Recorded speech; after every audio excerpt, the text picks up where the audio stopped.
এখনও পৃথিবীতে এরকম আছে, ঘরের মধ্যে ঢুকে মদ খাওয়া, আল্লাহ দেখবে না। তো এইবার যে চিন্তা ভাবনা, আপনার কোরআন শরীফ অন্য জায়গায় শুনছেন, কাফেররা কাপড় দ্বারা বক্ষের স্থল আটকাই রাখতে, যে আমাদের বক্ষের মধ্যে কী আছে এটা আল্লাহ দেখবে না, জানবে না। এই সমস্ত বোকামি।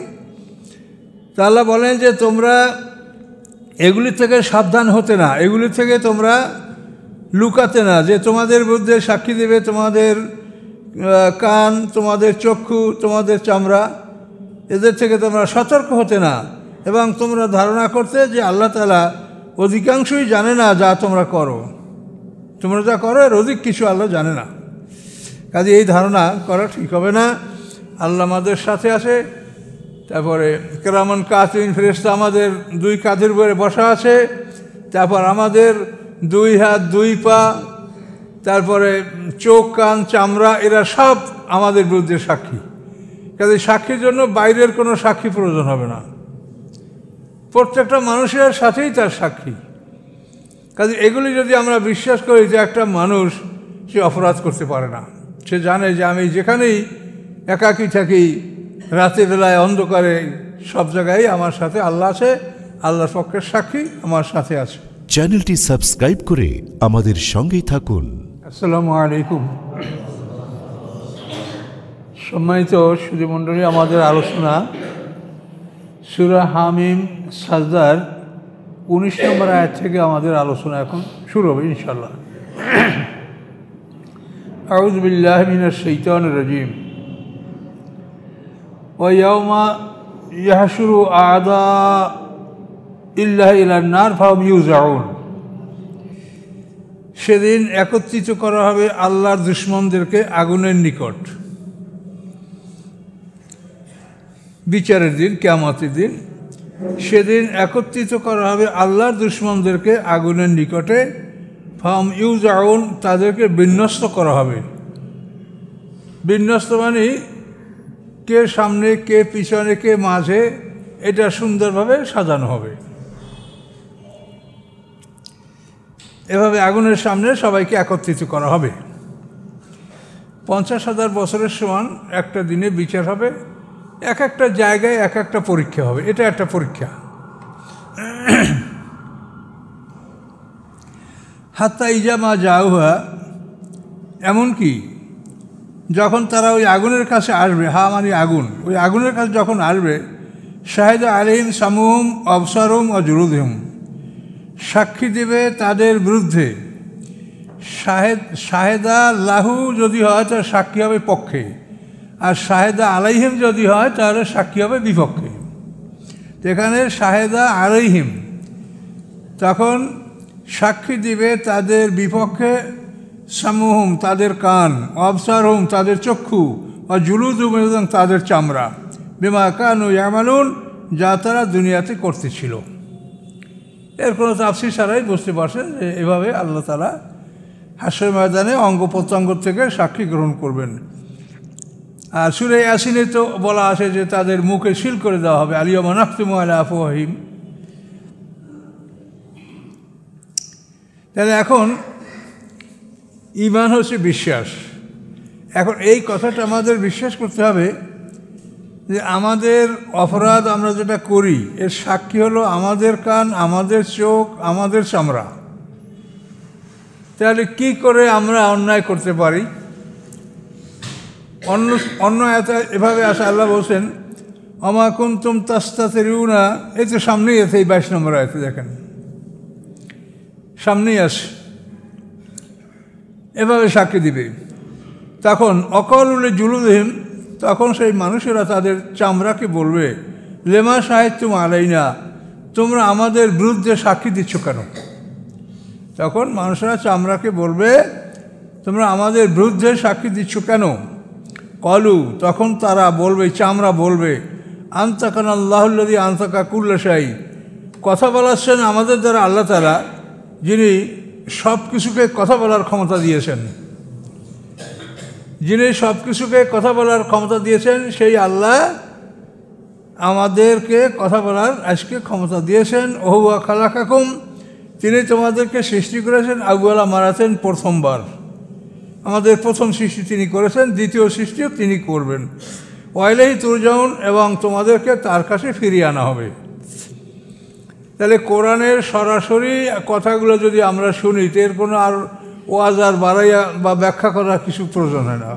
কোরআনের ডাইরেক্ট কথাগুলি, আল্লাহর কথাগুলোই যথেষ্ট।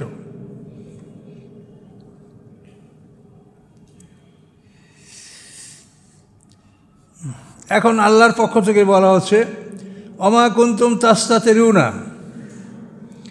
তোমরা লুকাতে ছিলে না, গোপন করতেছিলে না, যে আইয়া সাদা আলাইকুম সামুকুম, যে সাক্ষী দেবে তোমাদের বিপক্ষে তোমাদের কান, ওলা আবসারুকুম, এবং না তোমাদের চক্ষু, ওলা জুলুদুকুম, এবং না তোমাদের চামড়া।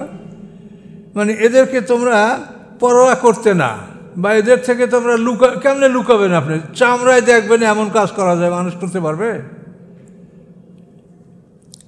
তো আল্লাহ বলেন, ওলাকেন জনান্তুম, বরং তোমরা ধারণা করতেছিলে, আন্নাল্লাহ লা ইয়ালামু কাসীরাম মিম্মা তা'মালুন, নিশ্চয়ই আল্লাহ তাআলা জানেন, আল্লাহ তাআলা জানেন না যা তোমরা করো, তোমরা যা করো তার অধিকাংশই আল্লাহ জানে না। এটা ছিল তোমাদের ধারণা, আল্লাহ দেখবে না। এখনও পৃথিবীতে এরকম আছে, ঘরের মধ্যে ঢুকে মদ খাওয়া, আল্লাহ দেখবে না। তো এইবার যে চিন্তা ভাবনা, আপনারা কোরআন শরীফ অন্য জায়গায় শুনছেন, কাফেররা কাপড় দ্বারা বক্ষের স্থল আটকাই রাখতে, যে আমাদের বক্ষের মধ্যে কী আছে এটা আল্লাহ দেখবে না, জানবে না। এই সমস্ত বোকামি। তা আল্লাহ বলেন যে তোমরা এগুলি থেকে সাবধান হতে না, এগুলি থেকে তোমরা লুকাতে না, যে তোমাদের বিরুদ্ধে সাক্ষী দেবে তোমাদের কান, তোমাদের চক্ষু, তোমাদের চামড়া, এদের থেকে তোমরা সতর্ক হতে না, এবং তোমরা ধারণা করতে যে আল্লাহ তাআলা অধিকাংশই জানে না যা তোমরা করো, তোমরা যা করো এর অধিক কিছু আল্লাহ জানে না। কাজে এই ধারণা করা ঠিক হবে না। আল্লাহ আমাদের সাথে আছে। তারপরে কিরামান কাতিবিন, ফেরেশতা আমাদের দুই কাঁধের উপরে বসা আছে।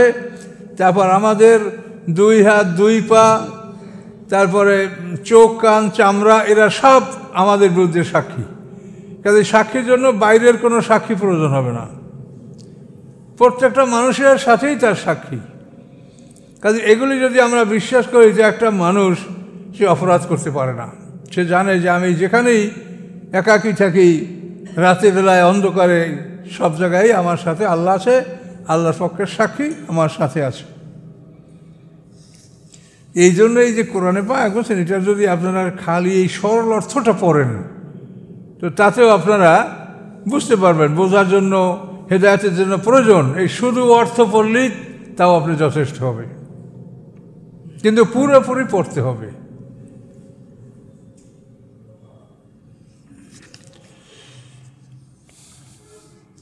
আল্লাহ বলেন, যালিকুম যন্নুকুমুল্লাযী যনানতুম বিরাব্বিকুম, এটা ছিল তোমাদের ধারণা, যে তোমরা তোমাদের রবের প্রতি এই ধারণা পোষণ করতে, যে আল্লাহ দেখবে না, আল্লাহ শুনবে না, আল্লাহ আমাদের যা করি এটা আল্লাহ জানে না। আদরাকুম আরদাকুম, তোমাদেরকে ধ্বংস করলো। ফাসবাহতুম মিনাল খাসিরিন, অথবা তোমরা ক্ষতিগ্রস্তদের অন্তর্ভুক্ত হলে। তোমাদের এই ভুল চিন্তা, মিথ্যা চিন্তা তোমাদেরকে ধ্বংস করলো এবং তোমরা ক্ষতিগ্রস্ত হলে। পরকাল হলো বিচারের জন্য, সেটা ইবাদতের জন্যও না এবং মাপ চাওয়ার জন্যও না। সেখানে মাপ চাইলেও হবে না কিছু, আর ইবাদতও করা যাবে না। পরকাল হচ্ছে বিচারের জন্য, ক্ষমা, ইবাদত এর জায়গা হলো পৃথিবীতে। ফাইয়াসবিরু ফান্নারু মাসওয়াল লাহুম, যদি তারা ধৈর্য ধারণ করে অতএব তাদের ঠিকানা আগুন।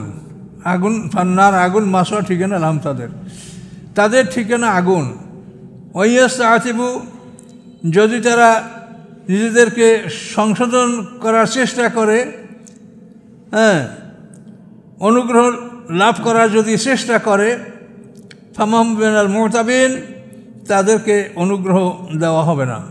মানে তারা আল্লাহর কাছে দরখাস্ত করিয়া, ক্ষমা চাইয়া একটা ক্ষমার কোনো একটা ব্যবস্থা করতে পারে কিনা, এটা হলো ইস্তেতাব। মানে নিজে লজ্জিত হইয়া অন্যায় স্বীকার করিয়া ক্ষমা প্রার্থনা করে, এটার নাম হলো ইস্তেতাব। তো এভাবে যে তারা নিজে লজ্জিত হবে, আল্লাহর কাছে ক্ষমা প্রার্থনা করবে, এরকম কোনো সুযোগ তাদেরকে দেওয়া হবে না। আমরা অনেক সময় মনে করি যে লোকটা যদি অন্যায় স্বীকার করে নত হয় তাহলে হয়তো তাকে ক্ষমা করে দেওয়া যেতে পারে, কিন্তু পরকালে এরকম সুযোগই দেওয়া হবে না। সে নত হবে, অন্যায় স্বীকার করবে, আল্লাহর কাছে ক্ষমা প্রার্থনা করবে, আল্লাহর কাছ থেকে মাপ নিয়ে নেবে, এরকম সুযোগ তাকে দেওয়া হবে না। এটার নাম ইস্তেতাব। ফাইয়াস্তাতিবু, যদি তারা অনুগ্রহ কামনা করে, সংশোধনের চেষ্টা করে, অন্যায় স্বীকার করে ক্ষমার আবেদন করার চিন্তা করে, এটা হবে না, এই সুযোগ তাদেরকে দেওয়া হবে না। ওয়াকাইয়াদনা আলাম কুরানা, নির্ধারণ করে দিয়েছি আমি তাদের জন্য সাথী। এখন এই সাথী, ফেরেশতারাও সাথী আর শয়তানও সাথী। প্রত্যেকটা মানুষের সাথে ফেরেশতার সাথী থাকে, তারা হলো কিরামান কাতিবিন। সূরা কাফের মধ্যে দেখবেন অকালা কারিনু হাজা মা লাদাই আতীত।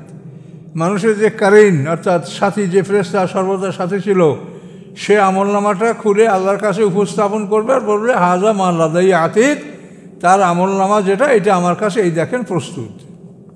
তো ওই ফেরেশতার নামও কারিন। আবার শয়তান সাথী, সে বলবে অকালা কারিনুহু রব্বানা মাতকাইতু হাজা, সে বলবে, শয়তান সাথী বলবে, হে আল্লাহ, আমি তাকে ভুল পথে নেই, আমি তাকে পথভ্রষ্ট করে নেই। ওয়ালাকিন কানাফি দলালিম বাঈদ, সে নিজেই ভুল পথে ছিল। তাহলে প্রত্যেকটা মানুষের সাথে যেমন ফেরেশতা আছে কারিন, ওরকম শয়তানও কারিন আছে। এবং এই শয়তানগুলি যে মানুষের জন্য নির্ধারণ করা হয়, ওই মানুষের বাইরে অন্য কোনো মানুষকে এরা অসওয়াসা দেবে না, এবং ওই মানুষের মৃত্যুর সাথে এই শয়তানের মৃত্যু হবে। এবং হাসরের ময়দানে এই পাপী অপরাধী এবং এই শয়তান এক শিকলে বাধা অবস্থায় হাসরের ময়দানে উঠবে। ফাওয়া রাব্বিকা লা নাহশুরান্নাহুম ওয়াশ শায়াতিনা, এইখানে অমানি মা মফুলে মাহু, অমানি মা শায়াতিন, আল্লাহ তাআলা তাদেরকে তাদের শয়তান সহ তুলবে। এই কারিন শয়তান, এই শয়তান কিন্তু যার সাথে যাকে নির্ধারণ করে দেওয়া হয়েছে, ওর বাইরে এই শয়তান কোনো ডিউটি করবে না, এবং মানুষ মারা গেলে তার সাথে ও মারা যাবে। এটাকে বলে হামজাত শয়তান, মানে হামজাত মানে একই সঙ্গে জন্মগ্রহণ। মানুষ যখন জন্মে তখন এই শয়তানও জন্মে এবং তাকে মানুষের সাথী করে দেওয়া হয়। কিন্তু আল্লাহ বলছে, যদি তুমি আমাকে স্মরণের মধ্যে থাকো তাহলে সে তোমার থেকে দূরে থাকবে, আর যদি স্মরণে না থাকো তা তোমার হৃদয়ের উপরে কলবের উপরে বসে তোমাকে কুমন্ত্রণা দিবে। এখন আল্লাহ তাআলা তার যে সৃষ্টির নিয়ম, এটা তিনি করেছেন, এটার ব্যাপারে আমাদের কোনো প্রশ্ন করা বা জিজ্ঞাসা করার অধিকার নাই। দুইটা দল লড়াই করবে, তো দুই দলকেই যদি সমান শক্তি না দেওয়া হয় তা তো লড়াই করতে পারবে না। এই জন্য আল্লাহ তাআলা যারা খারাপ করবে তাদেরকেও আল্লাহ পৃথিবীতে নির্মূল করে দেবেন না, তারাও থাকবে। আর যারা ভালো, মানে হকের পথে যারা আছে তারাও প্রতিষ্ঠিত থাকবে, আর অন্যায়ের পথে যারা আছে তাদেরকেও প্রতিষ্ঠিত রাখা হবে, যার ফলে পৃথিবীতে হক বাতিলের লড়াই হয় এবং জান্নাত জাহান্নাম দুটোই পরিপূর্ণ হয়। এটা আল্লাহর ইচ্ছা, এবং এইভাবে তিনি সৃষ্টি করেছেন। তাকে প্রশ্ন করার কোনো ক্ষমতা আমাদের নাই। আমাদের কাজ হলো তার কাছে বিনয়ী হওয়া, তার দয়া কামনা করা, তার কাছে ক্ষমা চাওয়া, যে তিনি যেন দয়া করে আমাদেরকে ক্ষমা করে দেন।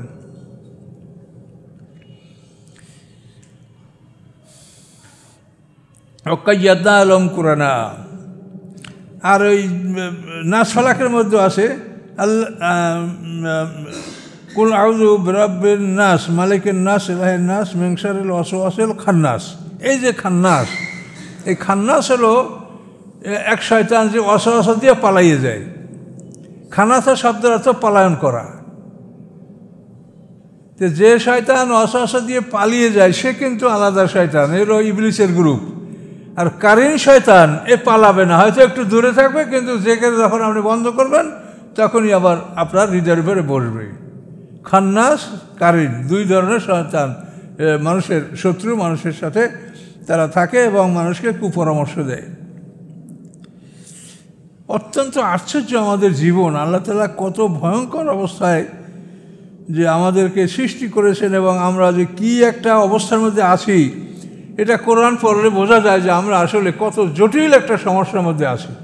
কিন্তু আমরা তো আনন্দ উৎসব করি, মনে হয় যেন একেবারে কোনো কিছুই নেই, আমরা সর্বে সর্বা সব কিছু আমরা মনে করি।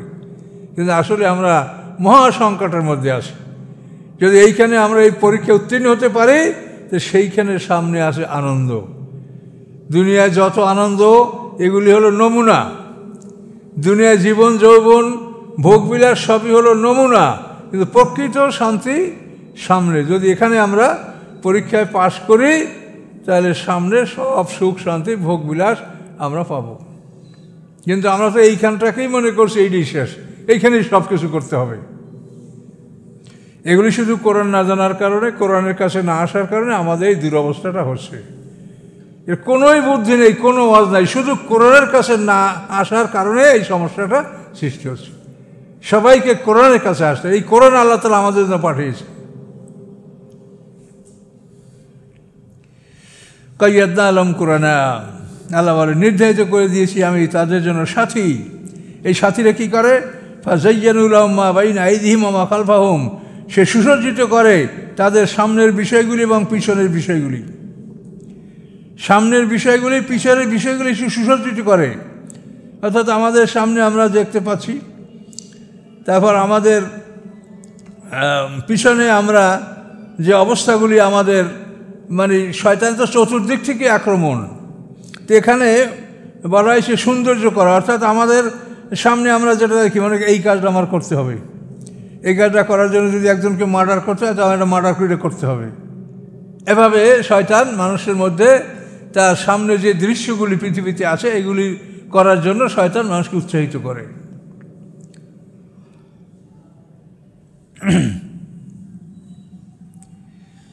ওয়াক্কা আলাইহিমুল কাওলু ফি মোমেন, এবং হাক্কা মানে প্রতিষ্ঠিত হয়েছে, চূড়ান্ত হয়েছে তাদের উপরে বাণী আল্লাহর, যে কি তারা ফি মোমেন ওই সম্প্রদায়ের মধ্যে থাকবে কদ খালাত মিন কাবলিহিম, যারা তাদের আগে অতীত হয়েছে।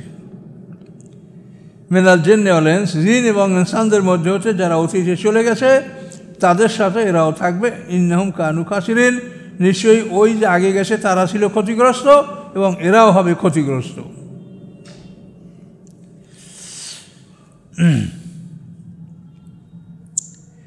ওয়াকাল আল্লাযীনা কাফারু লা তাসমাউ লিহাযাল কুরআনি ওয়ালগাউ ফীহি লাআল্লাকুম তাগলিবুন,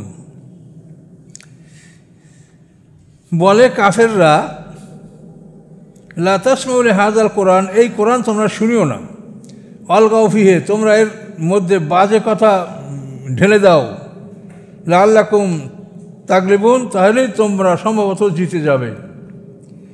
এই যে কোরআনের ব্যাপারে আমরা এটা বোধহয় সারাদিন আপনাদেরকে বলেছি যে উতবা বিন রবিয়া আল্লাহ রসুলের সাথে একটা কথোপকথন, একটা বিষয়টা আলোচনা হয়েছে না, ওইখানেই যে শেষ পর্যন্ত আবু জাহেল কী সিদ্ধান্ত দিল যে উতবা বিন রবিয়া সে মুহাম্মদ সাল্লাল্লাহু আলাইহি ওয়াসাল্লামের পক্ষে কথা বলছে, তার কারণ সে কোরআন শুনছে। মানে আরবদের সমস্যাটাই ছিল কোরআন, মানে কোরআন যে শোনে সে মুসলমান হয়। উমর ফারুক আল্লাহর রসুলকে হত্যা করার জন্য খোলা তলোয়ার নিয়ে বের হইল এবং ভগ্নিপতি সাঈদ, বোন ফাতেমা তাদের বাড়িতে গেল। সেখানে হযরত খাব্বাব রাদিয়াল্লাহু তাআলা আনহু সূরা তহার একটা কপি তাদের কাছে ছিল, এটা তারা পাঠ করতেছিল। উমর ফারুক সেটা শুনে ফেলেছিলেন এবং এই শোনার কারণেই কিন্তু তার মনের অবস্থাটা পরিবর্তন। সে বোনের কাছে চাইলো যে এটা আমাকে দাও, আমি দেখব। তখন তারা বললো যে তুমি পবিত্র হইয়া আসো, তারপর তোমাকে দেওয়া হবে, এটা অপবিত্ররা স্পর্শ করতে পারে না। এই কোরআন শুনেই উমর ফারুক, যে আল্লাহ রসুল তখন আরকাম রাদিয়াল্লাহু তাআলা আনহুর গৃহে ছিলেন, সেখানে উমর ফারুক হাজির হয়ে তিনি ইসলাম গ্রহণ করলেন। এই কোরআন যে শোনে, ওলীদ ইবনে মুগিরা সেও কিন্তু ইসলাম গ্রহণ করছিল, কিন্তু আবার মোরতাদ হয়ে গেছে কোরআন শুনে। তো কোরআনের মধ্যে এরকম আকর্ষণ আছে। তো কাফেররা এই জন্য সিদ্ধান্ত করলো যে তোমরা যদি কোরআনকে অ্যাভয়েড করতে পারো, কোরআনকে যদি না শুনে পারো, তাহলে তোমরা জিতবে। কী করবে? ওয়ালগাউ ফীহি, তোমরা বাজে আলাপ, বাজে কথা, কিছু এমন কিছু সৃষ্টি করবে যাতে কোরআনের ধ্বনিটা প্রতিহত হয়। এই জন্য ওই যখন দিনে সাহাবা একরাম নামাজ পড়তো, তো ওই কাফেররা যে কানের কাছে চিৎকার করতো, লুল্লুরি দিত, এই বগলের মধ্যে মূর্তি ঢুকাই দিত, এইভাবে তারা নানা সমস্যার সৃষ্টি করতো, যার ফলে আল্লাহ তাআলা বলেন যে দিনের বেলার নামাজে আপনারা স্পষ্ট কেরাত পড়বেন না, স্পষ্ট কেরাত পড়লে ওরা গণ্ডগোল করবে। এই জন্য দিনের বেলার কেরাত জহুর আসর এটা আমরা সুফি সুফি কেরাত পড়ি। কেবলমাত্র জুমার কেরাতটা এটা আমরা স্পষ্ট পড়ি। তার কারণ হলো এই জুমার নামাজটা এটা শুরু হয়েছে মদিনায়, এটা মক্কায় শুরু হয়নি। আর মদিনায় আল্লাহর হিজরত করার পরে যে কোবা গ্রামে কুলসুম বিনতে হাজামের বাড়িতে আল্লাহ রসুল কয়েকদিন ছিলেন এবং ওখান থেকে শুক্রবার দিন আল্লাহ রসুল মূল মদিনা শহরের দিকে রওনা করলেন এবং বনি সালেমার অঞ্চলে যখন আল্লাহ রসুল পৌঁছলেন তখন নামাজ রক্ত হলো এবং সেখানে আল্লাহ রসুল 125 বা 140 জন লোককে প্রথম জুমার নামাজ পড়েন এবং সেখানে আল্লাহ রসুল স্পষ্ট কেরাত পড়েন। তার কারণ যে কারণে মক্কাতে স্পষ্ট কেরাত পড়া নিষেধ করা হয়েছিল সেই কারণটা মদিনায় নাই। ওখানের প্রধান দুইটা দল হলো আওস এবং খাজরাজ, তারা সবাই মুসলমান হয়েছে এবং তারপর ওখানে যারা ইহুদি আছে তারা আলেম, তারা এরকম করবে না, তারা ক্ষতি করবে ভিতরে ভিতরে, কিন্তু প্রকাশ্যে তারা এরকম কিছু করবে না। কাজে এই জন্য মক্কা যে সমস্যাটা ছিল এটা মদিনায় ছিল না। এই জন্য আল্লাহ রসুল মদিনায় স্পষ্ট কেরাতে জুমার নামাজ শুরু করেছেন। তো আল্লাহ রসুলের আগেও মদিনায় একজন সাহাবী জুমার নামাজ পড়েছেন, তাফসিরে পাওয়া যায়, তার নাম আসওয়াদ ইবনে জুরারা। এটা আল্লাহ রসুলের হিজরতের আগে তিনি মদিনায় জুমার নামাজ আদায় করেছেন। তো জুমার নামাজ স্পষ্ট কেরাত এই জন্যই যে এই নামাজটা মদিনায় শুরু হয়েছে। আর ওই নামাজ যেগুলি জহুর আসর ওটা মক্কায় যে অবস্থায় ছিল পরবর্তীতে ওই অবস্থায় ওটা থেকেছে, ওটা আর হুকুমের কোনো পরিবর্তন আসে নাই। কাজে ওটা ওইভাবেই চুপি চুপি কেরাত এটা বহাল থেকেছে।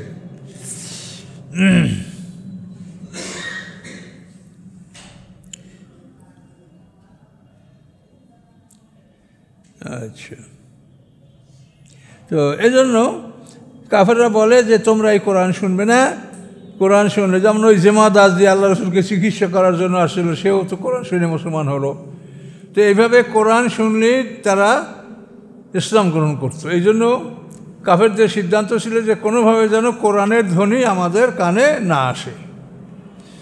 তো এখনও পৃথিবীতে যদি আমরা কোরআনের কথা মানুষকে বলি আর সবাই যদি আমরা এইটা নিয়ে মেহনত করি, তো সমস্যার সমাধান না হলেও অনেকটা সমস্যা কমবে, এটা নিশ্চিত। ফালা নুযিকাল্লাযীনা কাফারু আযাবান শাদীদান ওয়ালা নাযিয়ানাহুম আসওয়াল্লাযী কানু ইয়ামালুন। আল্লাহ বলেন, অবশ্যই আমি স্বাদ গ্রহণ করব তাদেরকে যারা কাফের, অবশ্যই যারা তাদেরকে আমি স্বাদ গ্রহণ করাবো আযাবান শাদীদান, কঠিন শাস্তির স্বাদ। ওয়ালা নাযিয়ানাহুম আসওয়াল্লাযী কানু ইয়ামালুন, এবং আমি শাস্তি দিব তাদেরকে নিকৃষ্ট ওই কাজের যে কাজগুলি তারা করতেছিল। এই নিকৃষ্ট কাজের শাস্তি আমি দিব, এটা আল্লাহ তাআলা প্রতিশ্রুতি দিয়েছেন, ওয়াদা দিয়েছেন। কিন্তু এই শাস্তিটা যার যতখানি পাওনা সে পরিমাণই দিবেন, এখানে আল্লাহ অতিরিক্ত দিবেন না। কিন্তু নেক আমলের ক্ষেত্রে আল্লাহ তাআলা বিনা হিসাবে দিবেন।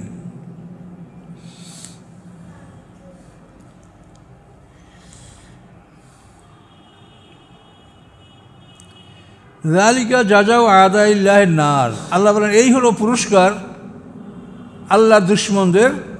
এই পুরস্কার হচ্ছে কি? আন্নার, আগুন, তাদেরকে আগুনের শাস্তি দেওয়া হবে। লাহুম ফিহা দারুল খুলদ, তাদের জন্য রয়েছে সেই আগুনের মধ্যে দারুল খুলদ, চিরস্থায়ী বাসস্থান।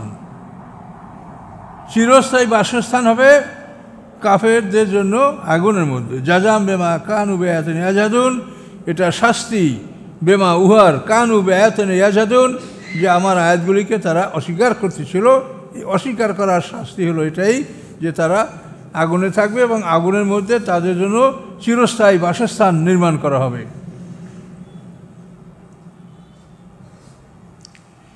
সম্মানিত সুধী, এই যাদেরকে চিরস্থায়ী জাহান্নামের কথা বলা হয়েছে এরা হলো কাফের মুশরিক। কিন্তু মোমেনদের মধ্যে যারা অপরাধী, তাদের যদি নেকের আমল কম হয়, বদামল ভারী হয়, তাহলে জাহান্নামে ঢুকবে, কিন্তু শাস্তি ভোগ করার পরে তারা শাফাতের মাধ্যমে দোজখ থেকে বের হবে। এবং এই শাফাতের 3টে স্তরে আল্লাহ রসুল যেটা বলেছেন, আমরা যেটা তাফসিরে পাই সেটা হলো যে আল্লাহ রাসূল বলেন যে জান্নাত জাহান্নামে সবাইকে ঢুকে দেওয়ার পরে একটা নির্ধারিত সময় পার হয়ে যাওয়ার পরে আল্লাহ তাআলা আমাকে অনুমতি দিবেন এবং একটা সীমানা দেখিয়ে দিবেন যে এই হতে এই অবস্থায় যারা আছে শাফাত করে আপনি তাদেরকে বের করেন।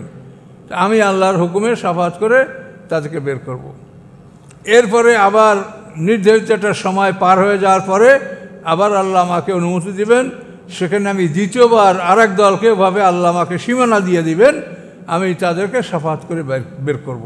এরপরে তৃতীয়বার আমাকে, এইটা সর্বশেষ, এই তৃতীয়বার আল্লাহ তাআলা আমাকে অনুমতি দিবেন, সেখানে একেবারেই যারা সামান্য ন্যাক নিয়েই যারা মারা গেছে এদেরকে দোজখ থেকে বাইর করার অনুমতি আল্লাহ দিবেন এবং এদেরকে বের করার পরে একেবারে জাহান্নাম সিল করে দেওয়া হবে, ওর মধ্যে থেকে আর কেউ বের হবে না।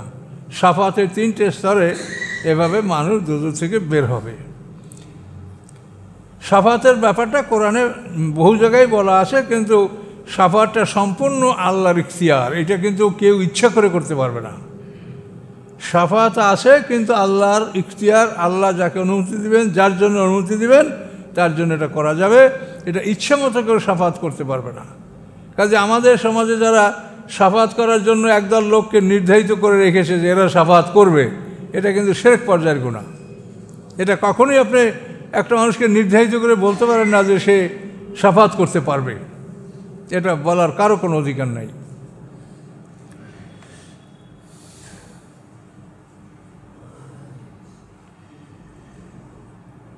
وقال الذين كفروا ربنا أرنا الذين أضلنا من الجن والإنس। কাফেররা বলবে, এখানে কিন্তু অকলা, এই কলা কিন্তু অতীতকাল, কিন্তু এটা তো এখনও ঘটে নাই, ঘটবে। কিন্তু এই অতীতকাল দিয়ে আল্লাহ তাআলা এভাবে কোরআন শরীফে বহু জায়গায় যেটা সামনে ঘটবে এটা অতীত শব্দ দ্বারা আল্লাহ এটা ব্যক্ত করেছেন। এটার অর্থ হলো যে অতীত মানে যেটা হয়ে গেছে, তো এটা যে হবে এটা মনে করেন যেন হয়ে গেছে, এটা হইবে, হবে, এতে কোনো সন্দেহ নাই। এটাকে আরবিতে বলা হয় তাহাক্কুকুল ওকু, যে জিনিসটা ঘটবে ঘটবেই ঘটবে, ঘটায় কোনো সন্দেহ নাই, সেই বিষয়গুলি আল্লাহ তাআলা অতীত জাতীয় ফেল দ্বারা, ভার্ব দ্বারা সেটা আল্লাহ তাআলা ব্যক্ত করেন। অকালাল্লাযীনা কাফারু বলবে তারা যারা কাফের, রব্বানা, হে আমাদের রব, আরানাল্লাযাইনে, আমাদেরকে ওই দুজন দেখান। দুজন, কোন দুজন?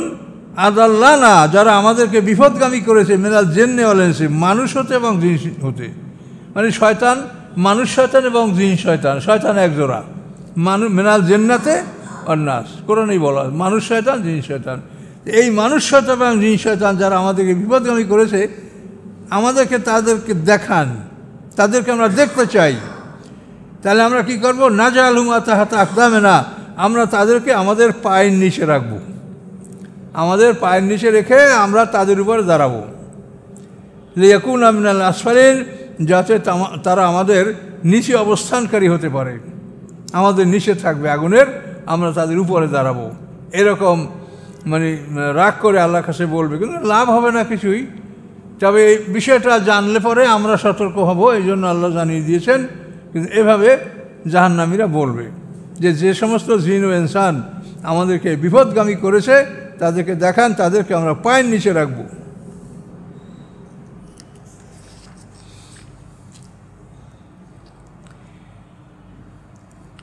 ইন্নাল্লাযীনা ক্বালু রাব্বুনাল্লাহ, দেখেন এই যে কোরআনের আয়াত সম্পর্কে বলা হয়েছে আয়াতাম মুতাশাবিহা মাসানিয়া, এই মাসানিয়া মানে দুই দুই। এই কোরআনে দেখেন পিছনে জাহান্নামে মানুষের কাফেরদের বর্ণনা হয়ে গেল, এখন আল্লাহ তাআলা ঈমানদারদের কথা বলতেছে, এইটা হলো দুই। মানে কোরআনের প্রত্যেকটা বিষয়ই জোড়া জোড়া, ওদিকে কাফের কথা বলা হয়েছে, এখন ঈমানদারদের কথা শোনেন। ইন্নাল্লাযীনা ক্বালু রাব্বুনাল্লাহ, নিশ্চয়ই যারা বলে যে আমাদের রব আল্লাহ। রব হলেন জীবনের যা কিছু প্রয়োজন, এই সমস্ত প্রয়োজনগুলি যিনি যথাসময় মিটান তার নাম হচ্ছে রব। বিরাট ব্যাপার রব। তো দেখেন এই রবের যে যে কুদরত, এটা যদি আপনি চিন্তা করেন তাহলে অবাক হয়ে যাবেন। সমস্ত প্রাণীগুলি তার হায়াত এবং মওয়াতের তালিকা আছে, এটা তো কোরআনে বলাই আছে। মৃত্যুর আগে 1 সেকেন্ড 1 মুহূর্ত আগে পরে কারো মৃত্যু হবে না। তাহলে এখন হায়াত মওয়াতের তালিকা ঠিক রেখে যে সমস্ত মাখলুকাতকে রিজিক দেন, তার নাম হলো রব। মনে করেন এটা পুঁটি মাছ, এটার মরার সময় হয়েছে। এখন এই পুঁটি মাছ যদি পানিতে মরে তাহলে তো পানি দূষিত হবে। আল্লাহ তাআলা একটা ক্ষুধার্ত শোল মাছের কাছে ওই পুঁটি মাছটাকে হাজির করবে, শোল মাছটা পুঁটি মাছটাকে খাই ফেলবে, তাতে পুঁটি মাছটার মওত হয়ে গেল, শোল মাছের বাঁচার ব্যবস্থা হয়ে গেল। আবার শোল মাছের যখন মরার সময় হবে তখন আল্লাহ তাআলা ওকে কোনো জেলের জালে ধরা পড়াবে অথবা কোনো বড় বোয়াল মাছের সামনে হাজির করবে, বোয়াল মাছের শোলকে খাবে, খালি শোল মাছের মরতে হবে, বোয়াল মাছের খাবার ব্যবস্থা হবে। একটা প্রাণীর মৃত্যু, সেইটার উসিলে আর একটা প্রাণী বেঁচে রাখা, বাঁচিয়ে রাখা, এই সিস্টেমে যিনি সারা মাখলুকাতের রিজিক দেন তার নাম হচ্ছে রব। এটা বিরাট সিস্টেম। আপনি মনে করেন বাজারে গরু বিক্রি করতে গেছেন, এখন আপনার গরুটা সন্ধ্যাবেলায় খুব ন্যাস তুলে আনন্দে বাড়ি আসে যে আমার মহাজন আমাকে বেচতে পারে নাই। মানুষে বলে কি আপনার গরু কত দাম কইল, ভাই কেউ জিজ্ঞাসাই করেনি, আমার গরু দামেই কেউ করে নাই। কেন করে নাই? যে আসলে আপনার গরুর এখনও মরার সময় হয় নাই। যে গরুগুলোর মরার সময় হয়েছে কসাইরা ওই গরুর পিছনেই ঘোরে এবং গোশত মাপে মনে মনে যে কত গোশত কত দাম। আর যেহেতু আপনার গরুটা এখনও মরার সময় হয় নাই, এই জন্য ওটা বাজারে কেউ দাম করে নাই। এগুলো তো আমরা চিন্তা করি না, আমরা তো মন খারাপ করি যে গরুটা বেচতে পারলাম না কেন। তো এখানে যে রবের যে কী কীর্তি নিহিত আছে সেগুলো তো চিন্তা করতে আল্লাহ বলছেন। এভাবে প্রত্যেকটা জিনিসের হায়াত এবং মওত এর তালিকা ঠিক রেখে একটা প্রাণীর মৃত্যু ঘটাবেন এবং আর একটা প্রাণীর তার উসিলায় বাঁচিয়ে রাখবেন। এইভাবে যিনি সমস্ত মাখলুকাতের জীবিকা সরবরাহ করেন তার নাম হচ্ছে রব্বুল আলামিন। সমস্ত সৃষ্টিকুলের তিনি রব। বিশাল ব্যাপার। এটা অনেক কিছু আপনি চিন্তা করতে পারেন, অনেক চিন্তা করতে পারেন। আপনার মা বলছে মেহমান আসে ওই মুরগির ধর, যে আপনি এটা ধরতে পারেন নাই, রেস বাইর হয়ে গেছে, শেষে আর একটা ধরছেন। মা বলে বেটা ওই মুরগিটা খাবো, ওটা দুষ্ট, তো ওটা ধরতে পারলি না, তো ওটার মানে এখনও মৌয়াতের সময় হয়নি, আপনি ধরতে পারবেন না, ওকে পালাই যাবে। প্রতিটি ক্ষেত্রে আপনি আল্লাহর কুদরতের দিকে যদি আপনি নজর দেন তাহলে দেখতে পারবেন যে আল্লাহ কত কুদরতের মালিক, কত ক্ষমতার মালিক, এই মহাবিশ্বে কত প্রাণী। এইভাবে আল্লাহ তাআলা সকল প্রাণীর খাদ্য দান করেন, এই জন্য তার নাম হচ্ছে রব। এবং আর তার একটা বড় বিষয় হচ্ছে এই যে প্রত্যেকটা প্রাণী আমরা দুদিক থেকে রিজিক গ্রহণ করি, মুখ থেকে এবং নাক থেকে। তা আমরা যেটা নাকে খাই এইটা হলো খুব জরুরি খাবার, এটা বন্ধ হলে আমরা 5 মিনিটের মধ্যে মরে যাব। আর মুখের খাবার 1 সপ্তাহ না খেলেও মানুষ বেঁচে থাকে। তো এখন এই নাকের খাবারটা বেশি জরুরি, এই জন্য আল্লাহ তাআলা সমস্ত প্রাণীর নাকের খাবারটা নিজে ডাইরেক্ট সরবরাহ করেন। এই যে অক্সিজেন এখানে বসে বসে আমরা গ্রহণ করছি নাকে, এভাবে প্রত্যেকটা প্রাণী, গাছপালা বাঁচতে যে কার্বন ডাইঅক্সাইড সেটা আল্লাহ তাআলা এমনি সরবরাহ করছেন। জঙ্গলকে বাঁচাই রাখার জন্য লাগবে কার্বন। এখন এই কার্বন কোথায় পাবেন? জঙ্গলে। এই জন্য জঙ্গলে হাতি, গন্ডার, বাঘ, ভালুক, হনুমান, বানর এগুলা দিয়ে জঙ্গলকে ভরে রাখছে। এই প্রাণীগুলি যে কার্বন নিঃসরণ করে এগুলা গাছে খায়, আর গাছে যেটা অক্সিজেন নিঃসরণ করে সেটা প্রাণীরা গ্রহণ করে। তো এই যে একটা সিস্টেমের মাধ্যমে আল্লাহ সারা পৃথিবীটাকে বাঁচিয়ে রেখেছেন, এগুলি নজর করলে এটার নাম তাফাক্কুর, এটার নাম গবেষণা, এটার নাম মোরাকাবা। আমার মোরাকাবা মানে চাদর মুড়া দিয়ে বসে কিছু চিন্তা করা, এটা না। আপনি আল্লাহর কুদরতের উপরে চিন্তা গবেষণা করবেন, তখন আপনার ঈমান বাড়বে, তাওয়াক্কুল বাড়বে। এটার নাম হচ্ছে মোরাকাবা। এগুলো চিন্তা করতে হবে। তাহলে আমাদের নাকের খাবারটা এটা সরাসরি আল্লাহ সরবরাহ করেন সকল প্রাণীর। এই যে বায়ুমণ্ডলটা সম্পূর্ণ অক্সিজেন দিয়ে আল্লাহ ভরে রেখেছেন, কি আশ্চর্য ব্যাপার। অথচ এই অক্সিজেন যখন আপনি হাসপাতালে যেয়ে গ্রহণ করেন তো দেখেন যে একদিনে কত বিল হয়। তো আল্লাহ তাআলা মহা কুদরতের মালিক।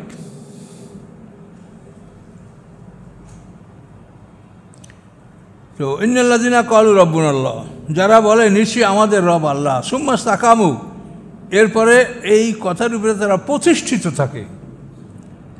ইস্তাকামু প্রতিষ্ঠিত থাকে, যদি থাকে তাহলে কী হবে? তাতানাজ্জালু আলাইহিমুল মালাইকা, অবতরণ করবে তাদের উপরে ফেরেশতা। আল্লাহ তাআলা তাদের জন্য ফেরেশতা নাজিল করবেন। ফেরেশতারা কি বলবে তাদেরকে? আল্লাহ তাখাফু ওয়ালা তাহজানু, তোমরা ভয় করো না, দুশ্চিন্তা করো না। ওয়াবশিরু বিল জান্নাহ, এবং তোমরা জান্নাতের সুসংবাদ গ্রহণ করো। আল্লাতী কুনতুম তুআদুন, যেই জান্নাত তোমাদেরকে প্রতিশ্রুতি দেওয়া হয়েছে। তো এটা সাধারণত বুঝতে পারি যে মৃত্যুর পূর্বক্ষণে আল্লাহ তাআলা মুমিনদেরকে এই সুসংবাদ দিতে পারেন, সুসংবাদ দিয়ে খবর পাঠাবেন। এবং এই সুসংবাদটা কারা পাবে? যারা আল্লাহকে রব বলে স্বীকার করে এবং তার উপরে স্থির থাকে, অস্থির না হন। আল্লাহ তো রিজিক দিবে, হয়তো আমাদের হাতে এখন এর কষ্ট হচ্ছে, কিন্তু আমরা পাবো, কিন্তু আমরা তো সেই ধৈর্য ধারণ করতে পারি না। আমিও পারি না। আমারও তো মনে হয় যে এখন এইটা আমার দরকার, এখন নাই কেন, কিন্তু তারপরও মনে পড়ে যে আল্লাহ সময় মতো দেবে। আসলে সময় মতো দিচ্ছি আল্লাহ, কিন্তু তারপরও এ ব্যাপারে আমাদের দুর্বলতা আছে, এটা আমরা অস্বীকার করতে পারি না। তো এ ব্যাপারে আমাদের ঈমানকে আরও মজবুত করার চেষ্টা করতে হবে। এই ফেরেশতা আরও কি বলবে দেখেন, নাহনু আউলিয়াকুম ফিল হায়াতিদ দুনিয়া ওয়া ফিল আখিরাহ, আমরা তোমাদের অভিভাবক, আমরা তোমাদের সাথী বন্ধু দুনিয়ার জীবনে এবং পরকালে। আমরা দুনিয়ার জীবনে তোমাদের বন্ধু থেকেছি, পরকালে আমরা তোমাদের বন্ধু থাকবো। মানে তোমাদেরকে জান্নাতে পৌঁছিয়ে না দেওয়া পর্যন্ত আমরা তোমাদের থেকে বিদায় হব না। এভাবে দুনিয়ায় এবং আখিরাতে একেবারে জান্নাতে পৌঁছানো পর্যন্ত তারা আমাদের সাথে থাকবে। ওয়ালাকুম ফিহা মা তাশতাহি আনফুসুকুম, এবং ওই জান্নাতে আসে তোমাদের জন্য যা তোমাদের মন চায়। ওয়ালাকুম ফিহা মা তাদদাউন, এবং তোমাদের জন্য রয়েছে ওই জান্নাতের মধ্যে যা তোমরা দাবি করবে, যা তোমরা কামনা করবে, সেগুলোই তোমাদেরকে দেওয়া হবে। তো এই দেখেন, এই যে ফেরেশতাদের ঘোষণা যে তারা আমাদেরকে জান্নাতে পৌঁছিয়ে না দেওয়া পর্যন্ত তারা আমাদের সাথে থাকবে। কিন্তু আমরা অনেক হাদিসে যে বিবরণগুলি পাই যে নামাজের পরে আল্লাহুম্মা আজিরনি মিনান নার, এটা 15 বার 20 বার পড়লে আমাদেরকে বেহেশতের 8টা দরজা খুলে দেওয়া হবে। তো এই কথাগুলি মানে বাস্তবের সাথে এটা আপনি মিলাতে পারবেন না। তার কারণ জান্নাতের দরজা খুলে দেওয়া হবে, তার মানে ঠিকই জান্নাত তো 8টা স্তরে জান্নাত, এবং এক একটা জান্নাতে তো কোটি কোটি মানুষ থাকবে, এবং এক একটা জান্নাতের বাড়ি হলো আপনার এই দুনিয়ার বাড়ি না, এই পৃথিবীর মতো এক একটা বাড়ি। তাহলে একটা জান্নাতে যে বাড়িঘরগুলি থাকবে সে তো কত বিশাল বিশাল বাড়ি, এবং ওই জান্নাতে আপনি কোন নম্বরে আপনার বাড়ি পাইছেন এবং সেইটা ওই 1 হইতে 8-এর মধ্যে কোনটায়। তা যদি আপনি 1, 2, 3-এ 1, 2, 3-এ তো সাধারণত নবী রসুল সুহাদা সালেহীন সিদ্দিকিন তারাই পাবে। আমরা হয়তো তার পরের নাম্বারগুলি হয়তো পাবো যদি আল্লাহ দয়া করে, কিন্তু তারপরও সেটা এত বিশাল ব্যাপার যে সেটাকে খুঁজে বের করা কোনো রকম সম্ভব না। তাহলে 8টা দরজা খুলে দেবে, তাহলে দরজা খুললে আপনি কোথায় যাবেন? আপনি এগুলো কি নিজের বাড়ি খুঁজে পাবেন? এই ফেরেশতারা বলছে যে আমরা তোমাদের পরকালের সাথী থাকবো, এটা আল্লাহ ফেরেশতাদের মাধ্যমে। আর এটা হলো আপনার আমল নামা যেটা থাকবে, ওইখানে এটা রেজাল্ট থাকবে যে আপনি কোন গ্রেড পাইলেন, 1 হইতে 8 কোন গ্রেড পাইছেন, কত নম্বর বাড়ি আপনার, ওখানে আপনার ফেরেশতারা আপনাকে এখানে পৌঁছেই দেবে। এটা দরজা খুলিয়ে দেওয়া হবে, তাহলে কি খুললে আপনি কি করবেন? কার বাড়িতে ঢুকবেন? আপনার কি ঝগড়া করবেন যে এই বাড়ি আমার, বলবেন না এই বাড়ি আমার? কাজে এই ধরনের কথা ঠিক না। এগুলি শুনলে ভালো লাগে, কিন্তু যদি এগুলো মানে এক্সচেঞ্জ করেন, যদি আপনাকে বলা হয় যেটাকে থিসিস, অ্যান্টিথিসিস, সিনথিসিস, মানে আপনি যদি যুক্তিতর্কের মাধ্যমে এগুলো প্রমাণ করতে চান তখন এটা প্রমাণ হয় না। আর আপনাকে যুক্তিতর্কে প্রমাণ করতেই হবে, তা নাহলে সেটা কে গ্রহণ করে? কাজে এই জন্য এই ধরনের কথা ঠিক নয়। একটা মানুষের জান্নাত জাহান্নামের ফয়সালা হবে তার সাম্যক আমলের উপরে, কোনো একটা ছোটোখাটো আমলের উপরেই তার জান্নাতের ফয়সালা হবে না। সাম্যক আমল, যে মানে বালেগ হওয়ার পর থেকে মৃত্যু পর্যন্ত কতগুলি ন্যাকামল করছে, কতগুলি বদামল করছে, এই দুটার উপরে যাচপাতাল করে ওজন করে আল্লাহ ফয়সালা দিবেন। এখন আপনি সুবহানাল্লাহ আলহামদুলিল্লাহ পড়লেন, এটা সব হবে, কিন্তু ওইটাই যে আমরা জান্নাত হয়ে যাবে, জান্নাত দরজা খুলে যাবে, একথা বলা ঠিক না। কলেমায়ে তৈয়বগুলি আল্লাহই বলেছেন যে কলেমায়ে তৈয়ব এটা আকাশে ওঠে, আরোহণ করে, আল্লাহর কাছে গৃহীত হয়, কিন্তু আমলের ছলে সেগুলোকে আকাশে তোলে। আমলের ছলে যদি না থাকে যে তার ইবাদত বা জিকির আজকার এটা আকাশে উঠবে না। সূরা ফাতিরের 10 নম্বর আয়াত দেখেন, ইলাইহি ইয়াসাদুল কালিমুত তাইয়্যিবু, আল্লাহর নিকটে আরোহণ করে পবিত্র বাক্যগুলি, ওয়াল আমালুস সালিহু ইয়ারফাহু, আমলের সালে সেগুলোকে উপরে তোলে। আমলের সালে যদি না থাকে, মানে আপনার মধ্যে ফরজ নাই, আপনি একটা সুন্নাত আমল করছেন, এটা কাজ হবে না, ফরজ থাকতে হবে আগে। এবং কলেমাকে আল্লাহ যেভাবে বুঝাইছেন, কলেমা একটা বৃক্ষ, তো একটা বৃক্ষের শিকড়গুলির নিচে এটা তাসদিক বিল জানান, তারপর কাণ্ড ইকরার বিল লিসান, এলো কলেমার কাণ্ড, তাসদিক বিল জানান ইকরার বিল লিসান, তারপরে ডালপালা এগুলো আমল বিল আরকান, মোটা মোটা ডালগুলি এগুলো ফরজ, তারপরের ডালগুলি ওয়াজিব, তারপরের ডালগুলি সুন্নাত মুস্তাহাব। এখন আপনি সুন্নাত মুস্তাহাবের ডালগুলি যদি ঠিক রাখতে চান বা ওগুলোতে থেকে ফল কামনা করেন, তাহলে শিকড় থেকে কচি ডাল পর্যন্ত গাছের সম্পর্কটা সঠিক থাকা লাগবে না? না, আপনি মোটা ডাল কাটিয়ে দিয়ে সেকেন্ড ডাল রাখবেন যে এইটাই তো আম হয়, কাজে মোটা ডালগুলো ফেলাই দিয়ে ওগুলো দিয়ে লোকরি বানায়, আর এখানে আম হবে, কি আম হবে? তো এইটা যেমন হবে না, এই জন্য কলেমা তৈয়্যিবাকে তো আল্লাহ গাছের সাথে তুলনা করছে সূরা ইব্রাহিমের মধ্যে। এটা আমি বানাই বলছি না, আল্লাহ কোরআনে কলেমা তৈয়্যিবা একটা পবিত্র বৃক্ষের সাথে তুলনা করছে। কাজে বৃক্ষের ওই পাতা পর্যন্ত যদি আপনি শিকড় থেকে পাতা পর্যন্ত যদি সম্পর্ক না রাখেন, তো যেমন ওই বৃক্ষ থেকে আপনি ফল পাবেন না, ঠিক ওইভাবেই একটা লোকে খুব জিকির করে কিন্তু ফরজ জানে না, সূরা নাই, কেরাত নাই, আমল আখলাক কিছু নাই, জিকির করছে। এভাবে হবে না, আপনাকে নিয়মতান্ত্রিকভাবে আপনার মধ্যে ঈমান থাকতে হবে।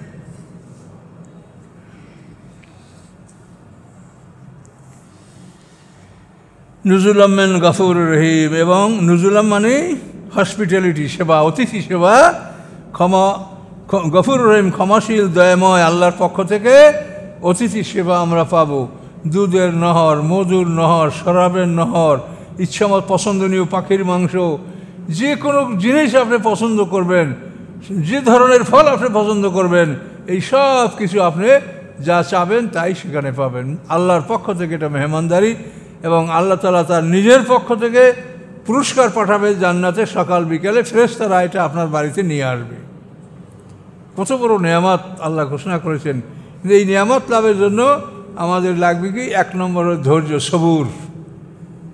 ধৈর্যটাই সবচেয়ে বড় দিন। এই ধৈর্য, এই জন্য আল্লাহ বলছেন ইন্নাল্লাহা মাআস সাবিরিন, সর্বক্ষেত্রে ধৈর্য। আমি অন্যায়ভাবে কিছু গ্রহণ করব না, এর জন্য ধৈর্য লাগবে। অন্যায়ভাবে আমি কিছু গ্রহণ করব না, এই জন্য ধৈর্যর আপনার প্রয়োজন।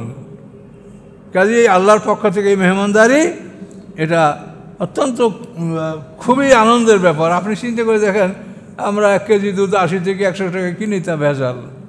মধু ভেজাল, যেটা কিনবেন এইটার মধ্যে ভেজাল, এই ফলে ফরমালিন দেওয়া, অমুক সমুক, মানে প্রত্যেকটা জিনিস। আর সেখানে জান্নাতে প্রত্যেকটা জিনিস পরিশুদ্ধ, বিশুদ্ধ আল্লাহর পক্ষ থেকে সেই খাবার আপনারা আমরা পাবো। এবং জীবন কত সুন্দর জীবন হবে, প্রসব নাই, পায়খানা নাই, বার্ধক্য আসবে না, সে মানে জীবনের কোনো পরিবর্তন হবে না। যে বয়সে জান্নাতে ঢুকবেন, হাজার হাজার কোটি বছর সেই একই বয়সে থাকবেন, এবং আপনার সঙ্গিনী সাথীরা যারা থাকবে তারা অনন্তকাল ওই একই অবস্থায় জান্নাতে থাকবে। এই নিয়ামতের কথা আল্লাহ তাআলা কোরআনে ঘোষণা করেছেন। এই নিয়ামত আমাদের জন্য, যদি আমরা আল্লাহর হুকুম মানি, আল্লাহর কালাম, এই কোরআনে যেটা বলা হয়েছে, এটুকুর মধ্যে আমরা যদি আমাদের আমলটা পাওয়া যায়, তাহলে আমরা এই নিয়ামত লাভ করব। দুরুকু হলো, এই পর্যন্ত থাক নাকি?